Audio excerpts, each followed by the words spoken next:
Anyway, thank you very much for being with us. So we're just going to launch in. So I'm going to ask everybody on the panel who you are, what you do, and whether you arrived at it by accident or by design. From the far end or from me first? Yeah, we've got these, so you can hold on to them. Good afternoon, everyone. My name is Kokui. I do many things, but I will put myself under one umbrella. I'm a creative. Really, that's the essence of it. I think we start there, right? Do you want me to elaborate further on a few of the things I do? I'm a musician, and that's actually my profession. A lot of people don't know because I've worked in media for quite some time. But I sing classical music or opera. I run a foundation called the Band Kokui Foundation. We do music education outreach in schools in deprived areas. And yeah, I've worked in the media. I also facilitate events. And I'm a mother of 4 children. Wonderful. Yeah. But really quickly, so what you're doing currently, is it by accident or by design? Ooh. It's by design, and I stumbled upon it by accident. Okay. In a nutshell, we can elaborate further later. All right, thank you. Hello, everyone. Hello, everyone. Is everyone good? The energy there is low. The itis is setting in. Do we need to stretch? All right, my name is Sangu Delle. The one word I'd use to describe myself and all I do is hustler. I am an investor and entrepreneur. I run a venture capital firm. We've been investing across the African continent since 2006. And I'm CEO of a tech-forward healthcare system called CarePoint. By design or by accident, my answer is by divine. Okay. I think I'm not the only rapper on the panel, clearly. Excellent. Hello, everyone. My name is Vanderpuije. I'm an entrepreneur. I run a fintech called ExpressPay. So I'm CEO of ExpressPay and one of the co-founders. In terms of one word to describe myself, I'll probably say problem solver. I love to engage with problems, take them apart. I'm sure M.anifest can attest. And in terms of how I arrived at it, I'll say it's a mix of design and accident. I think it can be one or the other. You kind of need to prepare yourself as much as you can. But in terms of the final thing you end up doing, there is some divine intervention, and I think part of it is also by accident. So this next question, either one or two of you can answer it so that we don't have to, we can move along quickly so that you guys can get as many gems as possible. So this next question is quite simple. I mean, what was the first job you ever had, and what was the greatest lesson you learned from it? So, the first job I ever had, my family, we moved into East Legon super early. Back then there was no roads and it was kind of all bush. And they started paving the road. So my brothers and I would basically make ice water, put it in the fridge, come from school and try and sell it to make some few coins. My mother found the coins in my shorts and beat me because she thought I stole it. I said, no, we sold it. And she said, why are you selling it? They are doing the road, you should give it to them for free. So my takeaway was, when you make money, don't show it to mommy. A round of applause for that takeaway. Learn it. I can go. I would say, my first, not a job, but first opportunity that made me a little bit of money was actually to do something entrepreneurial as well. After JSS, I actually decided to grow lettuce at the back of my parents' house. And then sold the lettuce, sold the produce, and made some money from it. But in terms of a formal job, it was probably when I was in university. I worked at a library. It was an architectural library, actually. And I'd forgotten the full extent of the role, but it had to do with films. You know those old films you see from photographic cameras? And they were of buildings, and we had to figure out how to reorganize them at school. So that was my first formal job. But the informal job was selling vegetables. But what was your greatest lesson from that? Say it again? What was your greatest lesson from that? From that, Well, as you can see, I'm an entrepreneur now, right? So I think that asking about design or accident, that's why it was hard to address that, because I think some people generally have the entrepreneurship bug, and if you have it, you shouldn't be afraid to explore it. You should absolutely go for it, because I feel as if it's working out for me, and I love what I do, and that's going to keep me going. And I'd encourage other people to take that path as well. Okay, my first job, I actually worked in a daycare center. I was a teenager, and it was a summer job, and I had to take care of people's babies and children. Our oldest child was probably about maybe 2 or 3 years. I mean, these were young kids from 6 weeks up. And I think the biggest lesson I learned from that, it was an early lesson in emotional intelligence and diplomacy. And I'll say this because when you've had to take care of people's children, and someone's child is the most precious thing to them, right? At least I would think so. Correct me if I'm wrong, but you deal with all kinds of different temperaments and personalities and characters, and you've got parents who are insanely picky about every single thing. You've got parents who will leave their child there till 8 p.m. and not really care and come and pick them up, and everything in between. So you really learn how to deal with different types of people, and at a young age, I think it's a good lesson. You grow with that kind of sense that, you know, not everybody thinks or acts the same, and you learn how to deal with different people in different situations. So I think that was my biggest takeaway from that. That's amazing. How many people here have had jobs before? A raise of hands. Nobody? Oh, there's A few people, so about 10% of the people.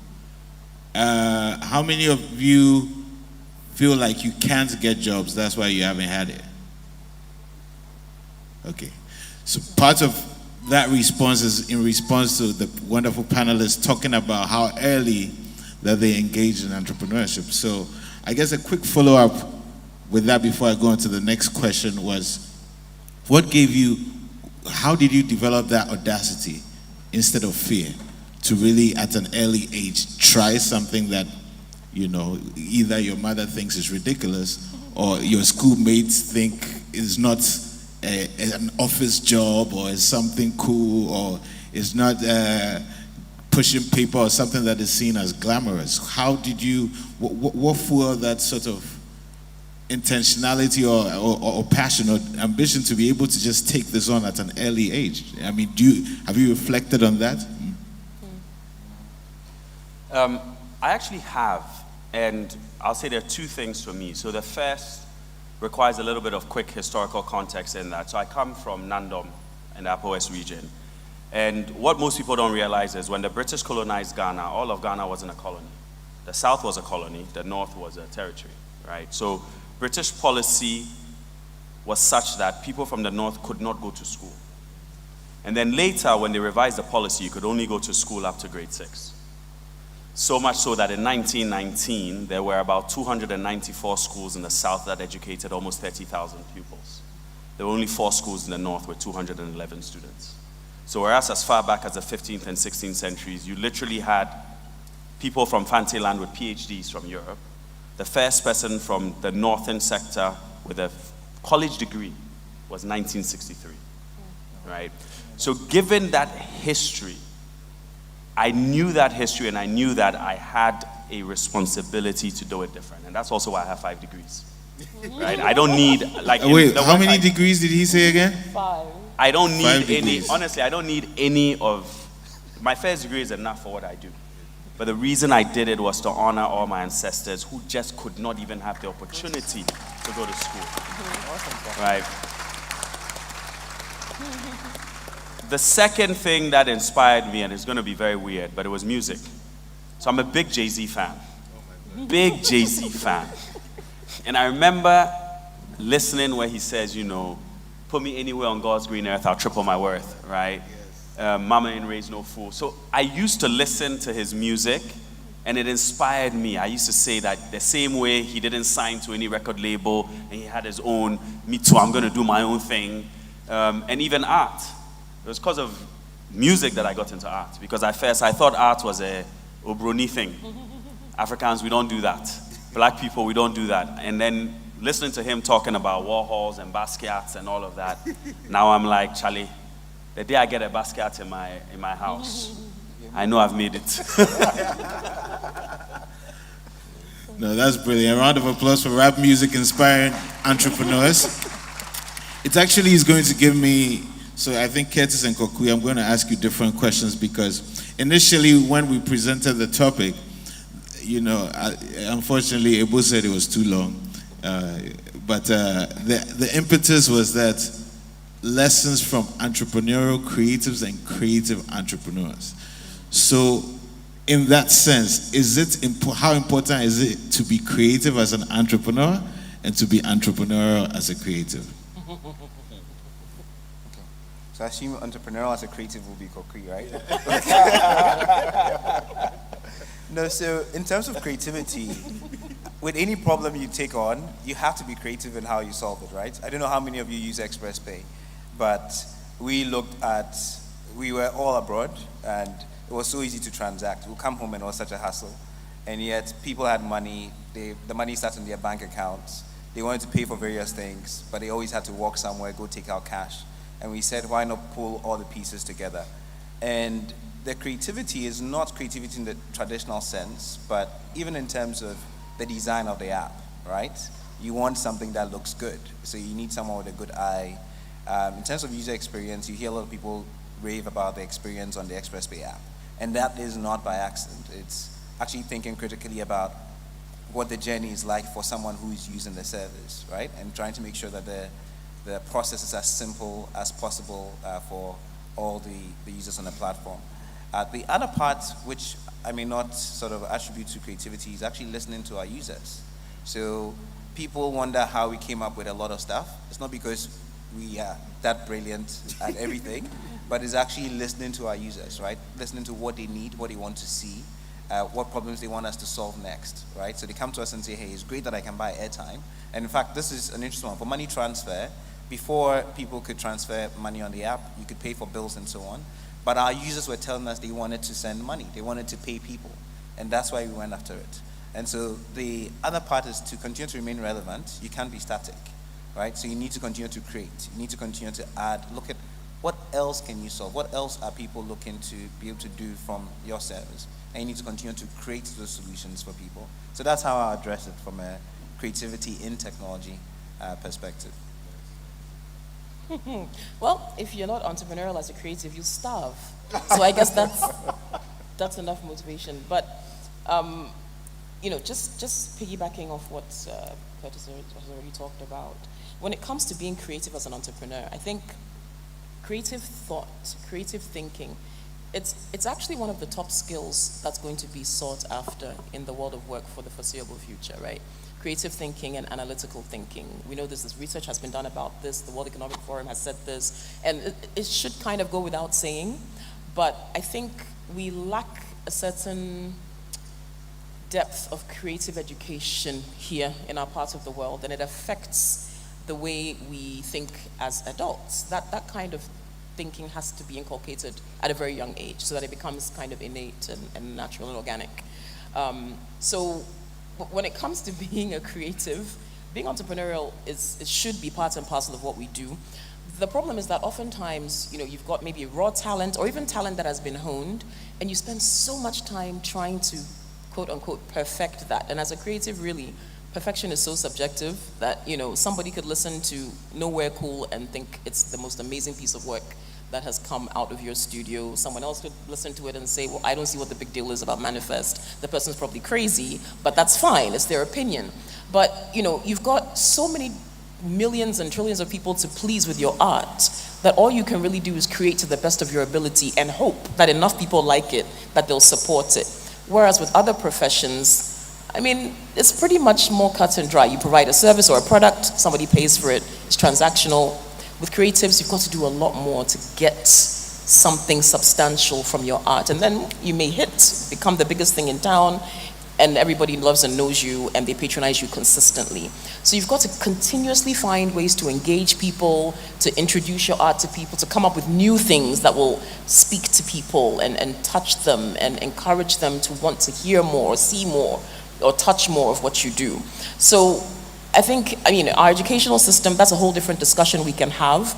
But yeah, it's a whole, it's another, Absa, on your next, please, creative education and the need for that in our system. It's very, very important, because that's really the key to unlocking so much potential that people don't even realize they have. Yeah, amazing. So I also want to ask another question. So by show of hands, how many people have been taught or directly thought of how important it is to think creatively as an entrepreneur? Or has this seemed like two different worlds? Entrepreneur, creative. Okay, by show of hands, how many have had that thought? Or is this your first encounter with that? You've had it? Yes? Okay. Well, I hope at the end of this panel, you think through, you revise your notes about what it means to be a creative entrepreneur. My next question is a bit simpler. Have you ever been fired before? And how did you bounce back? If you've been an entrepreneur all your life, I guess it might be alluding to a big failure, which is almost equal to a firing. And how did you bounce back? Because clearly you're here, so I know you bounced back, yeah.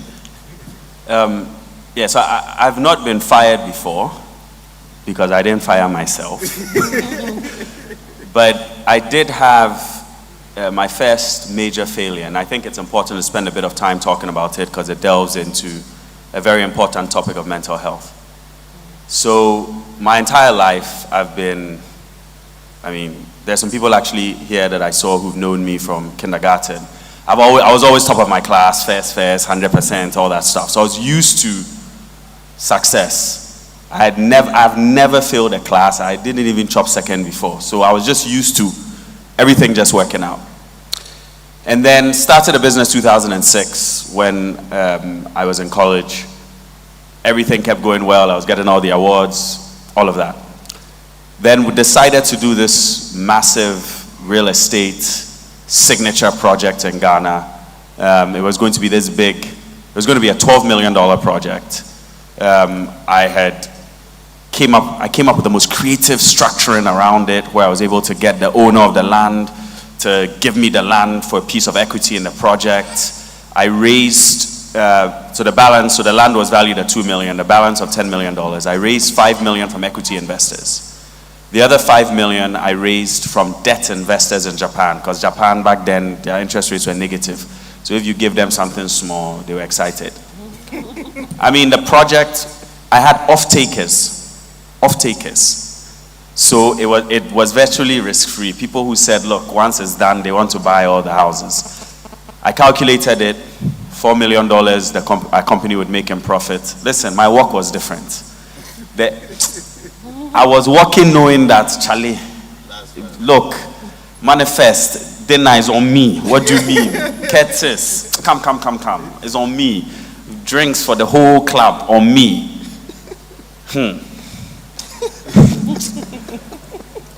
The debt came, right? The equity, we had to go through a little bit of thing, and it was going to come, we had signed. In what we would say in Ghana, your village people are doing something to you. The two equity investors died in the same month. Wow. Listen. As in physical deaths. Death. But even when it happened, I said, okay, you know what? We have off-takers. We'll raise another equity.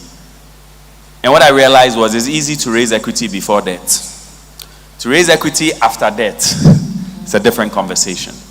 As that was happening, Ghana's economy also started to do things. It changed from economy to economy. Long story short, I was not able to get the project, and I was so confident in the deal, I personally guaranteed the loans. So I'm like... Wait, I think you need to tell them what the implication of doing that means. Okay, personally guaranteeing the loans means that if the company can't pay, they'll come for my shirt. Pro tip, don't ever do that. So, I was 26 years old with $5 million of debt around my neck. And how I got past that, literally, if you don't believe in God, come and see me after. I'll tell you the story. You'll believe instantly. But I sank into deep, dark depression. I used to wake up with panic attacks. It was hands down the worst, absolute worst moment of my life. I couldn't talk about it because we are Bema, so apparently when you're an African man, depression there, it doesn't know you. It's the worst experience of my life. But I was somehow, and this is where my faith just hardened. Thankfully, we had started investing in tech startups, similar to the sort of work that Curtis does. And through the grace of God, at that moment, the tech economy in Africa just went out of control. Tech in 2012 was a $40 million ecosystem. Last year it was $5 billion. So that literally saved the business. Because when the tech portfolio blew up, it allowed us to then be able to raise equity on the back of the tech. And a round of let's just applause say for God is bouncing good. back. But you have to give him credit though, because that's a very bold move for a 26-year-old. I don't know how many people here are 26, but at 26 to go take a $5 million loan and personally guarantee it takes a lot of balls. So Or stupidity. Congrats on that move. I don't think mine will top that at all, but before Expressway, I actually worked on, or tried to work on a couple of startups that didn't work out. I was still working full-time. I tried to do what is now mostly known as Where were you? Okay, no, actually, you don't mention where you were working full-time. Or you can. I can. I was working at, I've always tried to do something entrepreneurial, but I was working at Visa at the time. And so on the side, I was trying to work on what you now know as Jumia. Because Amazon was doing so well in the US. I would come home and it's so expensive to pay for a laptop. It was 3 times the cost in the US. Or a phone was so expensive. And I said, hey, there's got to be a solution. I got together with a couple of friends. I heard Bernard tell you guys earlier about the people sitting next to you are going to be the ones you're going to be doing stuff with. So I got together with some friends and we started working on a business. We actually even ordered stuff and shipped stuff to Ghana as our first test because we wanted to be able to get people their products within 3 weeks or so. So you wouldn't get it immediately like walk into a shop, but we figured the savings was worth it, that we'll ship it down. The good thing is we decided to use our office equipment as the test before we launched the business. We shipped our things down. We were all in the US, so we had a partner working part-time. Our stuff got stuck at customs for 6 months, and we gave ourselves up to a year and decided, okay, if we can't clear our own products, we can't get this business off the ground, and so we called it quits. And I did another business, but I'll pause here in the interest of time, before I eventually ended up doing Expressway, where I decided if I'm going to do this, I need to quit and go do it full time, so I'm really all in. And that's what I've been up to since. Okay, so to get it straight, before Expressway, you had 2 other startup ideas. First one failed through no fault of yours, but the system. It's still it's your job to solve it, to crack it. But we were in the US and we're not here. You should be here engaging customs, trying to figure it out. But we were trying to do that remotely. And a lot of people do. A lot of people in the diaspora want to do business back home. But what you find is it's very different from when you're on the ground. It's very hard when you're here anyway. And you can imagine how much harder it is when you're thousands and thousands of miles away. So I don't blame the system, I blame us. Because it was our job to figure out how to solve it so the business could actually happen. And as you can see, a round of applause for responsibility, accountability. I still blame the system also. Like customs 6 months. No. They can't get away with it. Yeah, but I think the point here that Curtis is making, where I guess I will support him, that being aware of the status quo that is dysfunctional and not doing things as if you working your job and being in America is going to automatically help you make things happen. Yep. So I guess the final piece of your thing is that your bounce back happened because you quit your jobs. Yeah. And you focus full time on this. No, so that was the first startup. Second startup as well didn't work out. So that was going to be in Hong Kong, and it didn't quite work out. And then I decided, hey, clearly I want to do something entrepreneurial, but to try and do it half and half doesn't really work. So I was going to take the risk of quit my job and go do it full time. And I felt even if it didn't work out, it was okay. It was okay to fail. I figured I'd always be able to find a job if it didn't work out. And I also figured that I will learn through that process anyway. So it's not as if I'm stagnant. I'll still be building skill sets. I'll be developing skills, networks, and so on. That'll be useful to some future employer if I needed it. That was my mindset going in. So I just want to push back a little bit, right? I think it's very important. Two things I'll say. So the first is, so I wrote a book on entrepreneurship called Making Futures. I went to 45 African countries and interviewed over 600 entrepreneurs. And one of the key insights I got is, there's a sense in which we romanticize entrepreneurship. And we point to the exceptional ones. Curtis did it. Sangu did it. You too can do it. No, it actually doesn't make sense.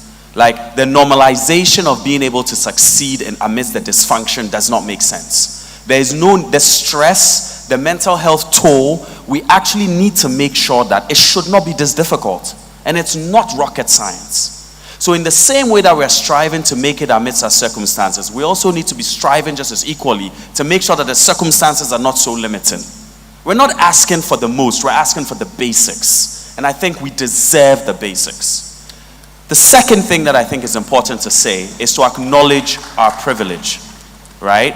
It's easy to sit here and us say that, yes, you know, you too can make it and blah, blah, blah. My context is, my father was one of 86 children. His father was an illiterate. Wait, you just don't say that. One of what? 86. 86. May I tell people, if I look at you the wrong way, you become pregnant.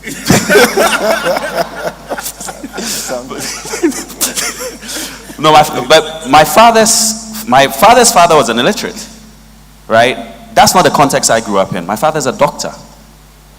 I grew up with privilege. No matter the difficulties I had, I grew up with privilege. And entrepreneurship is always mediated by class. So it's easy for us to point to those entrepreneurs that have made it. Pick all of them. Mark Zuckerberg, do you know how rich his family was? Bill Gates. Do you know the net worth of Jeff Bezos? His family gave him like $1 million to invest in his business. Me, I knew that no matter what, go up, go down, if everything fails, I can come home, I can sleep in my father's house, and I will not starve.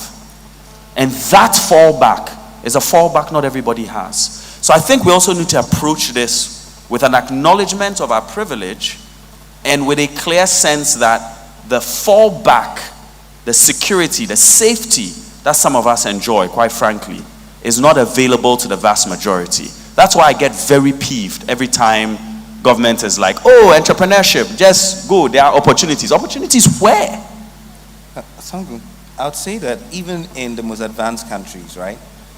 If you look at the US, 90% of businesses fail, right? So we're not saying Please say that again. You people, you drop some Jews, but you just slip. 90% of businesses in the US fail. But the point I'm trying to make is entrepreneurship is hard, and as much as most of the time you would sort of talk to the celebrated ones or those who seem to have reached a level of success, it's still hard. But I don't think that because it's hard you shouldn't try, right? You could be one of the 10%, right? And even here, you can still start from nothing, right? Because it's about figuring out what that problem is. Yes, in a lot of cases, you need some funds, and I know getting funding is not difficult, but starting and proving that you can do something, usually you can get creative. M.anifest asked a question about creativity. You can get creative about how you get the funds to start, right? It could be from the family, it could be from family members. I think the previous panel talked about not always waiting for a formal way to find money to get something started. We're not here to say entrepreneurship is easy. It's very difficult. It's very tough. Hopefully you wouldn't be given personal guarantees on loans. but I think that given the nature and the structure of our economy, I think for us to succeed as a country, a lot of people need to turn to entrepreneurship. I think if people are thinking, I need to get a job afterwards, not everyone is going to get a job afterwards. Private sector, public sector combined doesn't have enough jobs to absorb everyone, and that's why most people would actually have to resort to some entrepreneurial venture. Yes, it might fail, but it doesn't mean you should stop there. I think you need to continue pushing. That's my take. Now we've talked about so many things. What would you like me to say next? No, I think sort of an example of a failing in your journey. That and what you learn from it or how you bounce back from it. You know, something that really sort of, I guess, triggered a change in your trajectory. You had to learn something to move forward. Yeah, I think maybe it's the word failure. I'll twist it to be learning experience. Yeah, I like failure you because like failure because partly because I think Yes. sometimes that's how it feels when it happens. perhaps. Right? So afterwards, it's easy to have the euphemism of a Maybe. learning lesson. But when it's happening, But it then feels like a failure. How many people feel like you failed before? Raise your hands. Right, you may feel so, but Yeah. the question is what you do. Because for me, it's a glass half full, glass half empty, positive, negative, maybe mind mantra, thing. But it didn't work. Fine, what's next? Failing forward is the jargon that we use a lot these days, right? What didn't work? What did you learn from it? How do you bounce back from that to move forward and to do better? So I think the issue is with people, like you're saying, feeling like you failed, but that's not the end all be all. What's the next step? Sometimes the next step is thinking outside of the box in the comfort zone and saying yes. One thing I have learned, I've never been fired before. I know that was the initial question. I have resigned a couple of times from jobs, but one thing I have learned is that sometimes there is power in saying yes to things that are normally outside of your comfort zone. Just taking a chance, taking a risk, if you want to call it that, exploring something that you might not have done before if the opportunity arises. Even me being in media, I told you I studied classical music, to imagine which crazy person So does how that? do you study Who classical have you studied music and classical end up music? in media? Exactly. You sing on stage in a concert to raise money. So this is why I say the saying yes thing. So I'll rewind. I come home to Ghana. What is an opera singer going to do in Ghana, right? It's not exactly mainstream music. We have a wonderful choral music scene, but let's be honest, it's a struggle. You are considered, your genre is probably more mainstream than mine. It's a struggle, right? So I come home, I've got to eat. Okay, start working here, start working there, but I'm still singing. And I meet someone who says, hey, can you come and sing at such and such and such? I say, okay. Now, I don't want to go into too many details, but that instance would have been very easy for me to say no for certain reasons, for certain personal reasons. And another nugget for some of you, don't inherit people's fights. I say this because it could be an ancestral fight, it could be one generation away from you. If it truly doesn't really have any personal bearing on you, don't inherit people's fights. That fight may be the key to your future. I'm telling you this. There are people who have supported me, who have been the biggest champions and cheerleaders of my art, who, if by conventional wisdom I should be, so to speak, beefing with, it would not have happened. So sometimes you need to look outside of what you've been fed or what you've been led to believe. Everybody has a choice to make, but be open to certain things. So I said yes, which led to one thing, which led to another. And I was singing on this concert, classical music concert, we're doing Brahms and Mozart and Puccini and whatever. And in the audience that night were two people, in fact, three. One just left here, Bernard Avle. Another is Samuel Atamensa, City FM, both from City FM, and Nikamati Fio, again, City FM. And I was approached by Samenza and Bernard, said, come into the office, we want to have a talk with you. Okay, what do you want to talk about? Said, why don't you come and host a classical music program on City FM? Come in on Sundays, we think this would be something good for our listeners. And I thought, why? I haven't done radio before, but that, again, there's that moment of, do you say yes, do you say no? Yeah, but I'm not a media person. I'm not a journalist. I haven't studied media. I haven't been. He said, and I remember Bernard said, Kokui, you know how animated he can be. Kokui, this is a good opportunity. Radio station. I said, okay, I'll try. I'll do it. Started with that. So they were listening to me on radio. Sundays, I was out to here, pregnant with my first. I would carry everything, go to the studio, sit there, talk about classical music, break it down for our Ghanaian audience, try to relate it to things that people could understand and translate some of the songs. And then after a couple of months, they said, you know what? We want you to join Bernard. So a lot of people don't know this. At that time, Bernard didn't really have a co-host, right? So Richard Sky would come in and out, Godfred Akotobwafo would come in and out. but he didn't really have a co-host. So they said, we think we want you to join Bernard on the breakfast show. And I thought, me, politics, you lie. Like, why? Why? For many I said, "No." several reasons. Exactly. And he said, no, we think you need to do this. I was so reluctant. It was the least thing I wanted to do. But I did it for several years. Then from there, I got poached by another station, you know, it up and down. But the point is, that's how I got into media. I've done that for over a decade, just because of that one instance where I said yes, stepped outside of my comfort zone. Hosting events, it was never part of the plan. Do you understand? So I've had a whole career of things that I never planned to do. Even being a singer wasn't the plan. It happened by accident, so to speak. But I think, as Sangu said, it was divine, because that's truly my passion and purpose now. Wonderful. So say yes sometimes, think outside the box, allow yourself to be open to opportunities that you might not normally think about, and you just never know what may come out of that. And perhaps that's the key to unlocking the great potential that resides in everybody sitting in this room. Say yes, learn to say yes. A round of applause. I mean, the positivity you exude is also in your story, so I'm very happy for you. I think we're going to be rounding up soon, but I'd like to take a question or two before I ask them the final question. Unlike Kokui, you know, I haven't had the privilege of not being fired. My first job abroad was in the campus cafeteria. Where's your cafeteria here? Yeah, I was working in that equivalent there. I got fired from that job. Oh. What did you do? Wait, what did you do to No, get it's fired? a long story. That's the question. It's a long You story. don't just get fired from a cafeteria. Like, what did you do? Imagine burn the fries? Like, getting fired from the college cafeteria job. But anyway, it was great. I knew I was not built for service work after that. And I definitely spent a lot more time doing things that didn't require interacting or interfacing with too many people. It was my social battery was very low.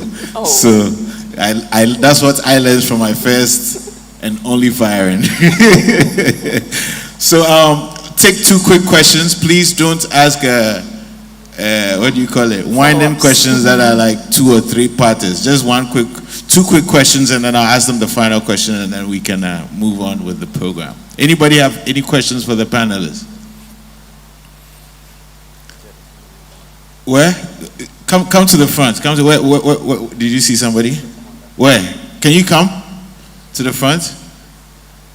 Because you need a microphone. Come. Yeah. Round of applause for the brave soul. Yeah.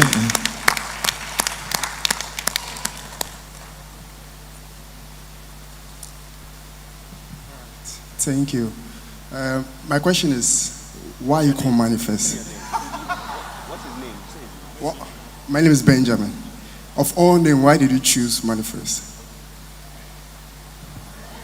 Yeah, that was not by design. It was an accident whilst I was creating. So it's a very simple answer. Anybody else?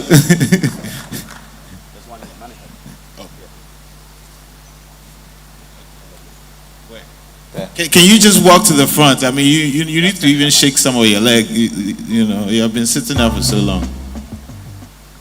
I'm Marvin. So my question is, how did you keep your co-founders motivated when you were doing the work? Because I've had situations where we start something and then the 2 other co-founders have fights and everything goes away, or you can't keep them motivated for the entire period. So how do you keep the people you are working with on a project motivated till it is done?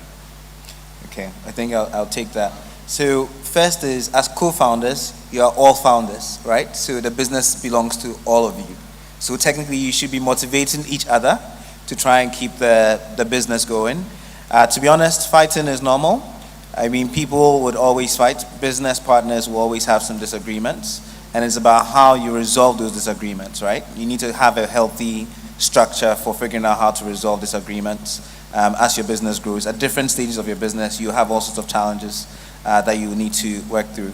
But I found for me that it's been great having co-founders, because the entrepreneurship journey is very difficult, and it's good to have other people who will challenge you, or who might have, in some cases, better ideas than you would have. Because we have 4 founders, and so with 4 founders, you're bouncing ideas off each other all the time, and I think that means we're going to end up with a better result than one person calling the shots all the time. But I think that's a natural part of that journey you need to have a good structure for resolving your disputes. And if you have that, you would go far. A quick thing I'll add there. So I've had two situations. One that was extremely successful, never really had any issues because there was just deep respect from both sides. Where if we disagreed, we would talk it out. I had another situation that was a disaster, complete, total disaster. And my takeaway from that disaster is as follows. Co-founders in a startup, it is like marriage. And divorce is extremely expensive. So the same way you won't get up, see somebody and be like, oh my God, he's cute, no, take your time, know the person, find out about their family. You know when you want to marry someone, you do the checks and the balances. You want to know their home, you do those checks. Same thing. I rushed and Lord have mercy. The things I found out by that time is too late. You're already inside the soup. So please remember this. Co-founders is like marriage. Divorce is very expensive.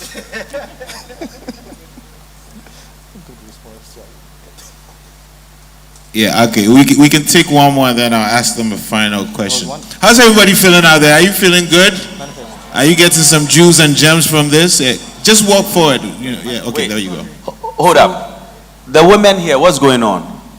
Why is it only men asking questions? Because they are hugging the mic. I'll give this mic to any woman that wants to ask a question whilst he gets ready to ask his.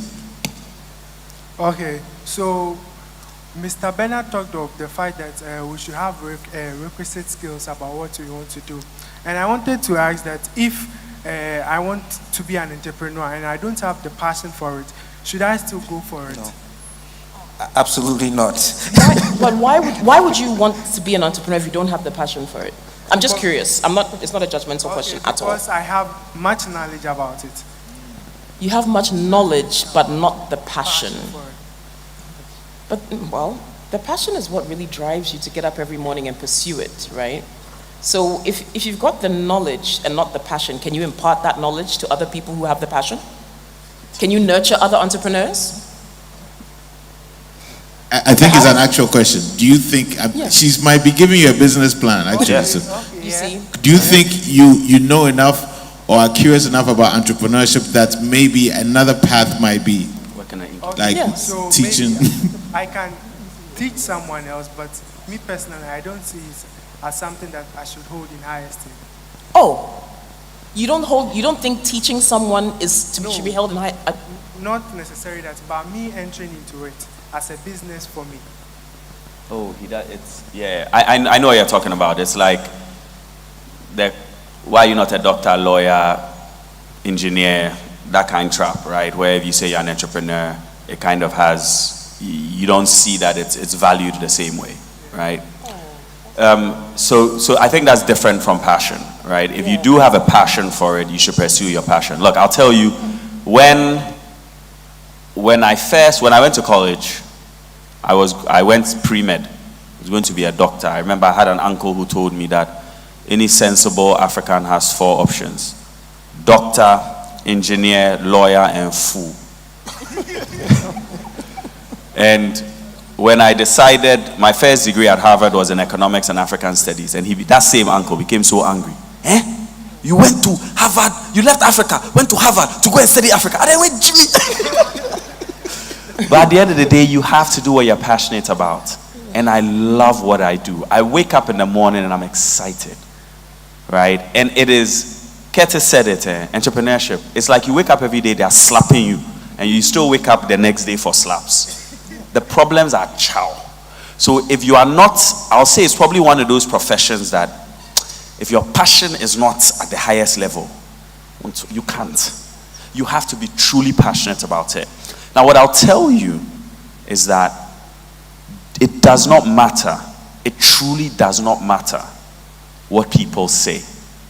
If you're so excellent at what you do, okay, your flowers will come. Believe me, your flowers will come. When we first started doing venture capital, people said we were mad to do venture capital in Africa. The year we started doing it, the entire Africa, venture capital was $10 million. The whole Africa. It did not make sense. Last year, total venture capital flows in Africa was $5 billion. One of our portfolio companies valued at $3 billion. When we started, I couldn't have even imagined 10% of that could have happened. But we loved what we did, and we pursued it with all our heart, our minds, and our souls. That's what you need to do. And your flowers, they will come. Okay, I think that's a quick segue into the last words that I need from all of you. I mean, how do I frame this? Sorry, Manny, we didn't get a lady. Oh, is there any lady with a question? You're not a lady, I'm sure.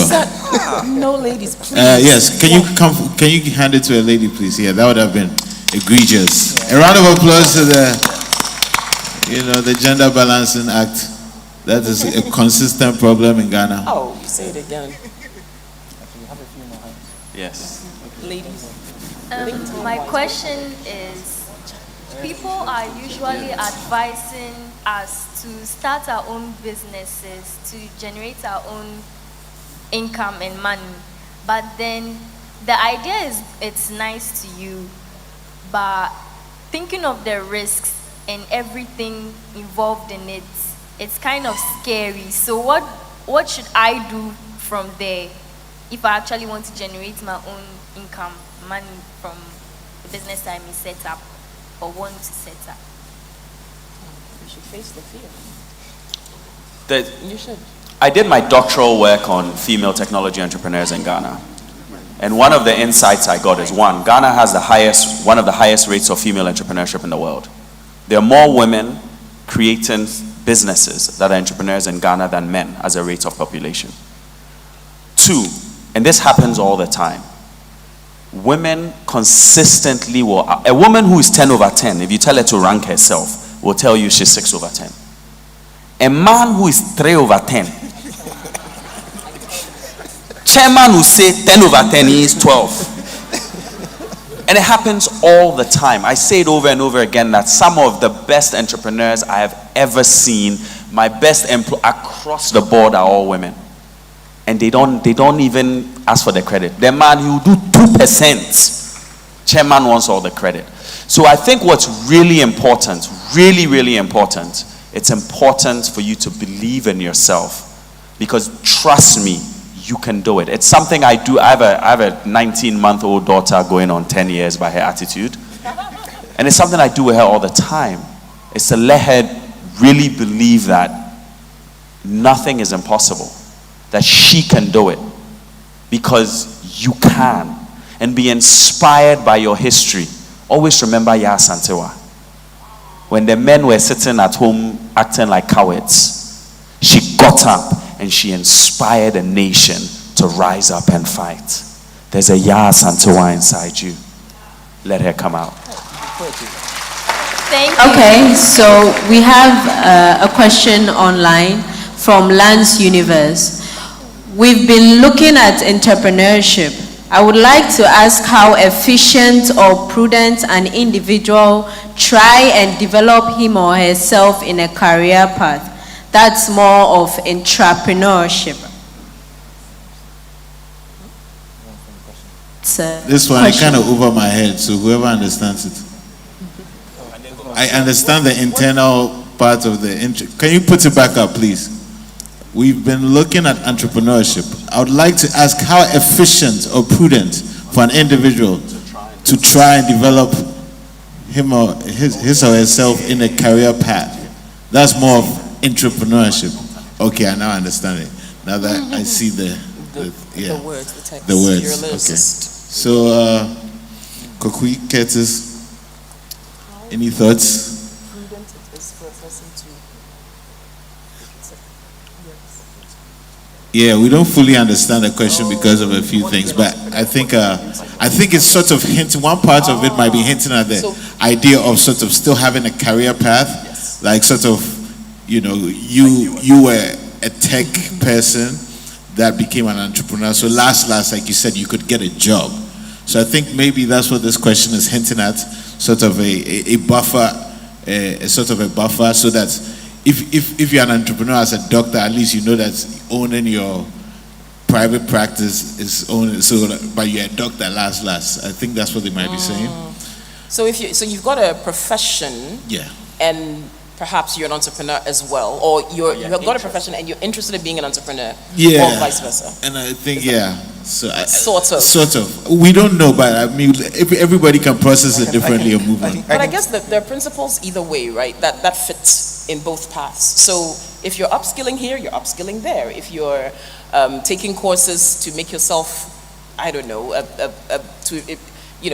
specialize as a doctor. Maybe you're a physician, but you want to be a consultant, oncologist. I don't know. Of course, there are courses you would have to take to do that. You have to be certified, licensed, etc.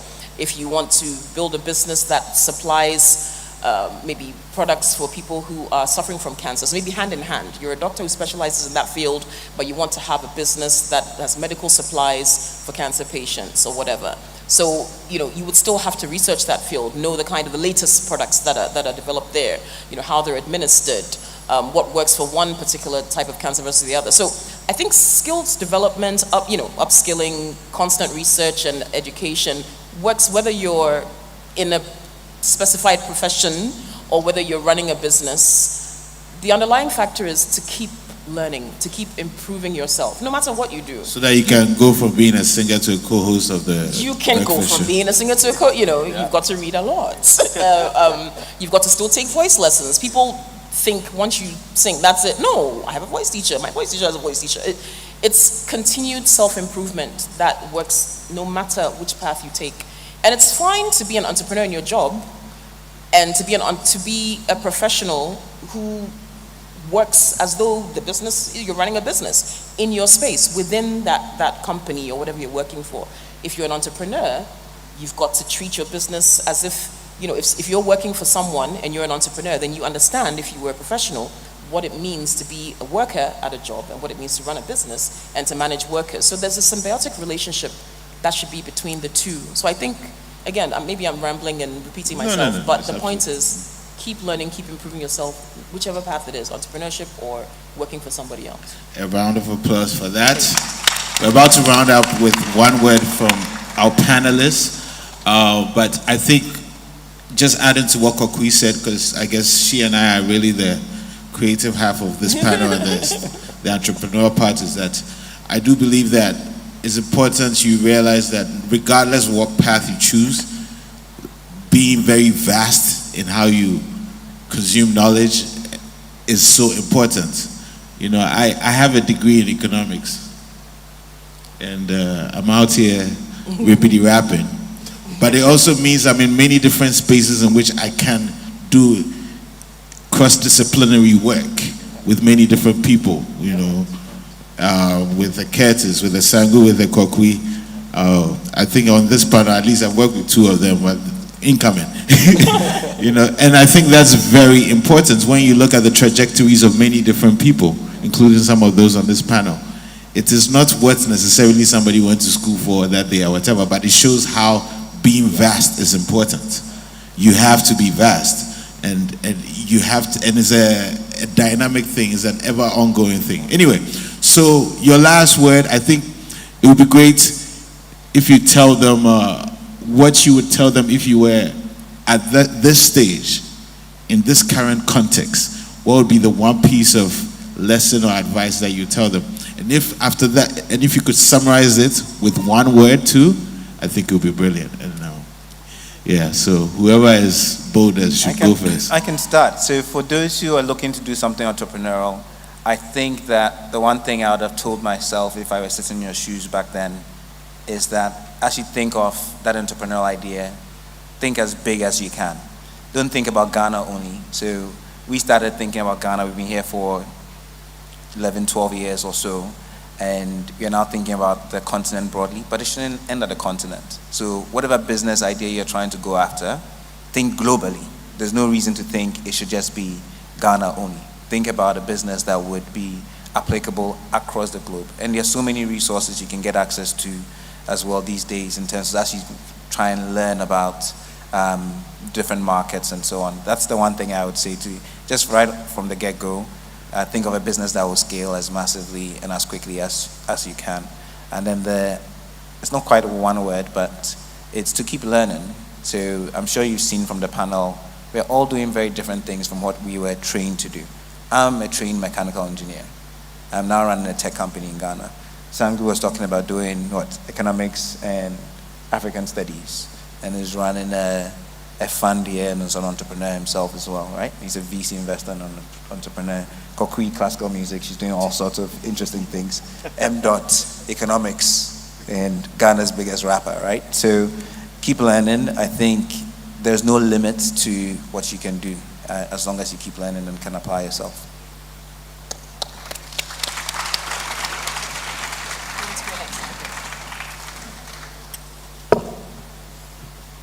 Explore. Find your passion. If you're here in this room and you don't quite know what your gift or your passion is, you've got to find it. That's what's going to keep you every day getting up, putting that spark under your butt, and to sustain your interest.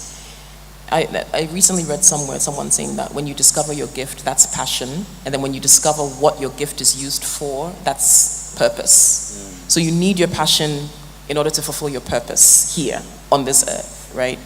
So find out what that is. It could be something as simple as you like to talk. You can find a profession out of that, or a purpose in that. Maybe you're someone who appreciates food. You could have a purpose in there, you might not know, but you've got to think outside the box, okay? So if you don't know what your passion or your gift is, try to discover that, try to find that. That thing that gives you that spark and that fulfillment, and that gets you up every day excited to do it, that's your passion. Use that passion for your purpose. Okay, that's what I'll say.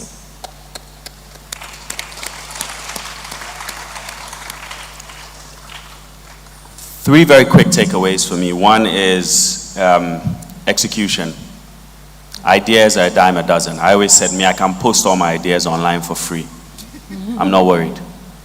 That's one of, I've been investing for almost 2 decades. The biggest difference I see between the entrepreneurs who succeed and the entrepreneurs who don't is not ideas, is execution.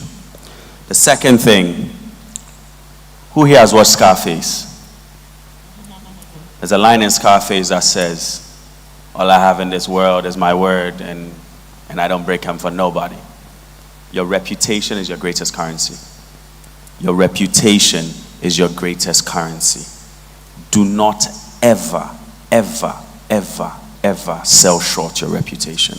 It takes you a lifetime to build, and it takes one scandal to destroy. The third, building off Curtis's point about thinking global and your point about exploring. I had a graduation party, not my graduation party, a friend's graduation party in college. And they had this magician perform. And the magician, so all of us in the room, the magician says, pen and paper, write your dream vacation, where you want to go with your friends, and the budget. Then he started calling people, this person. The person will look at it and say, Monaco, 300,000 euros. That person, Maldives, $1 million. Then my brother Bangu, who's Curtis's friend, I saw him suddenly trying to hide behind the curtain. I said, what's going on? He said he doesn't want the guy to point at him. I said, why? I looked at his paper. Hey, Raddy, this man had written Jamaica, $10,000. No. I want you to think about this. And that's why I say the worst poverty is not the poverty of the pocket, it's the poverty of the mind. They gave him carte blanche. Imagine. But the mind could not even imagine. As the other people were imagining, $1 million. He said, and to him, Charlie, if he got that $10,000 back then to Jamaica, he would have been happy. Do not limit your dreams by the poverty of your imagination. Do not limit your dreams by the poverty of your imagination. And to close it out, Scripture says, what you say, there's power in the tongue. So make sure you manifest your dreams.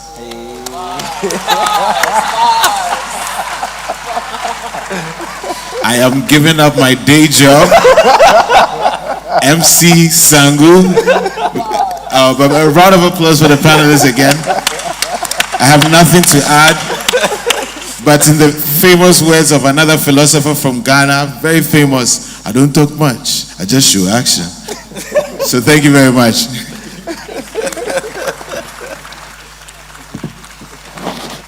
Picture me rolling with a resurrected Tupac in the world of refugees. Everything is helter-skelter. Dead presidents for food, clothes, and shelter. We used to put these black dots on white paper. A paradox like a black church and a white savior. That's precise the point, like a two God. Michael Jeffrey Jordan flow, that be why I'm too hard. Okay. I came to bring the pain. DJ, thank you for that. But we can't have a panel of creatives without something. You know what I mean? You know what I mean? You don't feel that, man. She's talking a lot. Okay, then you have to be my backup singers, okay? Are you willing to be my backup singers? No, I needed the social media person to take some photos and video with me and my people. Some nice portrait ones. Okay, so no. Oh, stop, DJ. You're doing too much. So, so I'm going to need your hands and your voices at some point.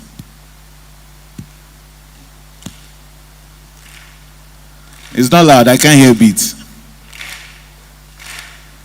Cross my teeth and dots my eyes. Stress way, they my chest out. Ostrich. Wait, you people. Hey. Please don't be I don't need poverty of rhythm here. Okay? Okay, then I think we're going to have to snap because the clapping in the air. Cross my T's and dot my eyes. Stress way, they my chest out, ostracized. Do I treat you band rubber till you smell the ties? Me and I dream be a yaka, cutting ties. Jalabia tailor made, all customized. English straight pigeon, all bastardized. How for do? Ignore the bastard guys. I work these, no, I pass those guys. Thank God it's Friday, of course, but mine day, rise and shine your eye. Hustlers way. All week long we hustle and slave, trapped in non-clays for wages and pay. See, ensure that Vim Day, weekend so strong, help to shun the weekdays. Mommy says, son, well, God be praised. Well, these days money be wild with days some way. I bathe in faith, no bathe in apes, a basic case of faith in something great, but still, for 6 is 6, with stones and bricks, bit of future. I hope entrepreneurs live to see. I barely no sleep, we be some way, be boys, I bread all week, be. Price of living no be cheap, be some way, be, but thank God you're entrepreneurs. You be G&E. Thank you. Thank you, Absa. Thank you, everybody. Big round of applause. Wait, let me picture. Who got a catchword from the rap? One person. Okay, a phrase. Hey. Thank God it's Friday. And what again? Somewhere be.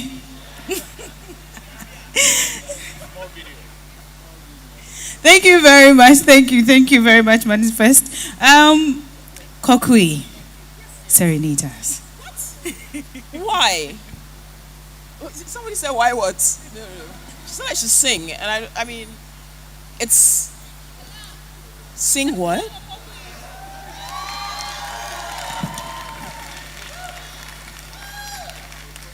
What should I sing? Come again. What do you say? Your grace and mercy. Is that what someone said? Adumni humobro nedima bedurhane nyami nyawadum ankasitne beyedenkra obrano yedimpa nansadum dimikainda nyami wadum achema besine. You never gave the promise that the journey would be easy. Your grace and mercy has brought me thus far. Your grace and mercy is all I need. Your grace and mercy has brought me thus far. Draw my soul, Kemobonale. Your grace and mercy has brought me thus far.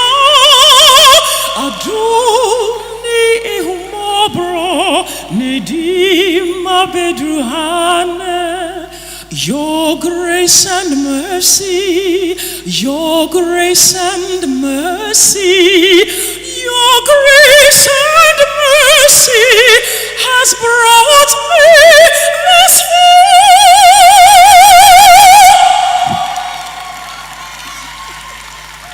Thank you for blessing us.